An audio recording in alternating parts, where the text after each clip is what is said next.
What's up, everyone? Welcome to today's video. Welcome to the Gamer Dad channel. Thank you very much for tuning in. We were talking a little bit about some interview that Yannick conducted where he talked about how, the division was basically at the cusp of being ending in its support, and out of nowhere, or maybe some intervention or by some different mandate, they realized that they were going to continue to, run the show, and they had to find a team.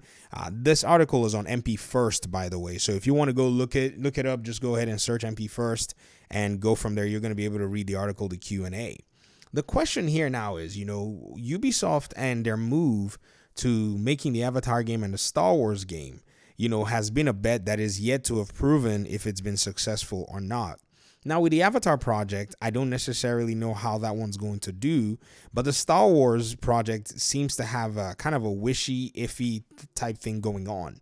Star Wars has a very dedicated fandom. It's a fandom that was passed on from people who I would say were in the boomer, demographics, all the way down to their children who may be millennials or Gen Xers. And this has been kind of a fandom that's been held closely and dearly. Since everything has been going on with the Star Wars fandom overall, there's been some kind of a disenfranchisement with a lot of the Star Wars fans overall. So that outlook is shared across every Star Wars project. The good thing, though, is EA's and Respawn's Jedi Fallen Order and Survivor have actually been decent games. They've made very good games that have been able to stand out. Jedi Survivor is a good game so far for me, 5 hours in, and I already like the direction the story is going. I like the way they set up the game, just like Jedi Fallen Order, which wasn't, even that big of a game, but really did, blow out my expectations out of the water anyways. And so that's pretty much it. Looking at this, you can say maybe with sales there, it's going to be very weird. It's not the lure, or I would say the attraction of Star Wars overall is fading away unless something big happens. There just seems to be a lot of weird stuff going on in the cinematics, and maybe for the most part, the cinematics might continue to suck in terms of TV shows and, movies, while the video games thrive because the developers understand that the fandom, is going to pay for 5 years of work. A movie, you can shoot these things in months, right? And so I think that's one thing about producers today. Once they get a big role, they can just say, hey, it's just a few months of production, but developers have to drop years of their lives. Some of them will have children at the time that they're hired, and those children will be talking, almost fully functioning, toddlers in some cases by the time they see the games that they're making become a reality. So they don't play around with their projects. And so this might be a big deal. But with all of these uncertainties, you can see how maybe moving away from the division almost, or taking one step out of the division and then putting one step back in, would have probably, in my opinion, in a sense, cost the studio unknown amounts of money. Now, the reason I say this is because Ubisoft, with their Tom Clancy franchises, have always had a built-in fan base. The old classic Tom Clancy games have fandoms that have also been passed on from people who were playing the first set of Tom Clancy games, the Rainbow Sixes, the Ghost Recon games from back in the day, to people who passed those on to their children, to their peers, and, who basically were coming down the line.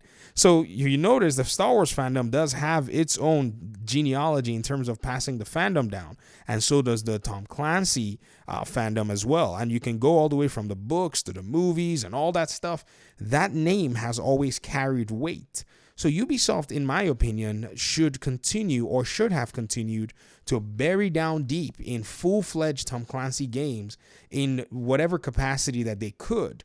And yes, I know some people are saying, well, with the way the division kind of had its player base drop off, there's no way that, the game would have been able to thrive with another, title being made under that same banner. I say, man, nobody can prove that will be the case. All we have is the proof that we have about 40 million players who have installed this game, or at least both games in some capacity, either which one not. You know what I mean?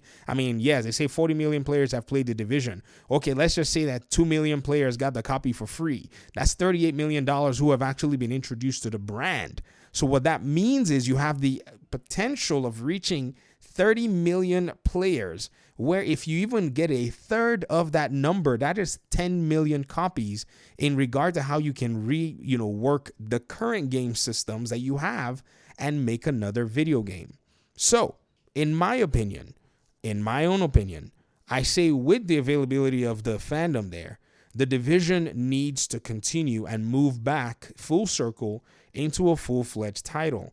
All of these explorations going on right now, explorations on the mobile side or the free-to-play side, I can understand. Maybe Ubisoft wants to make more money, so they're jumping into the free-to-play side. Maybe they're going into the mobile side to try to branch out and, farm some dollars. Hey, it's understandable to me. I'm not the person that's going to say, oh, don't make a live service that's free to play or don't make a mobile version. All I'm saying is, since you have the audience available, there's nothing wrong in going ahead to continue to make full-fledged games that a huge chunk of your audience is more than likely going to dial into.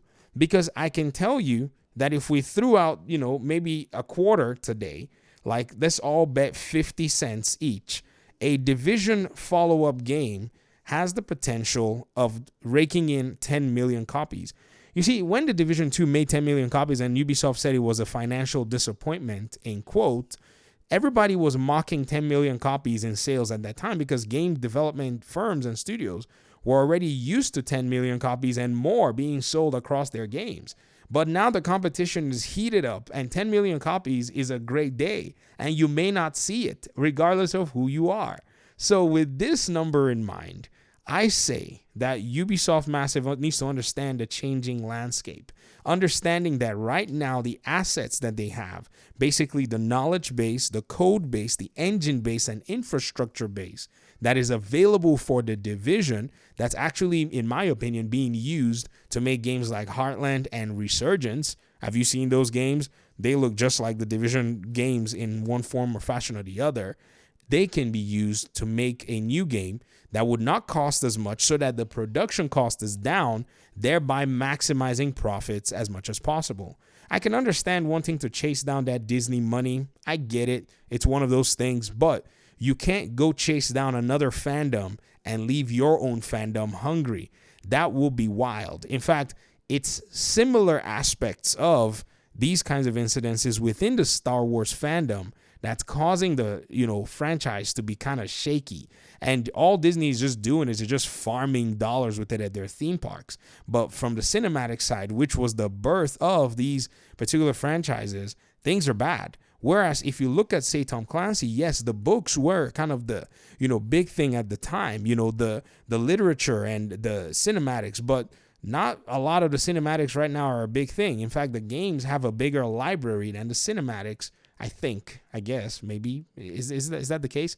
For the most part, I don't know many Tom Clancy movies. The books, oh yeah, there are a bunch of books, which I don't even really know, but imagine that. Many of us in the Tom Clancy, that like Tom Clancy games, we haven't even read most of the books or any of the books at all. I haven't read any of the Tom Clancy books. I've seen some of the movies or some of the adaptations from stories within the movies.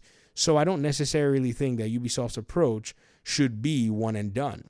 Now, this could not necessarily only mean Division, because I know people are going to say, well, the Division, it could mean another Ghost Recon game. This is also a game, or a franchise or sub-franchise within the Tom Clancy universe that does have, a lot of fans that, are able to pretty much gain and benefit from the entertainment that it can bring. So that's something that's really a big deal. So I see a Division 3 as a viable option. If Ubisoft is willing to see it as that, they don't see it as that, then, there's nothing we can do.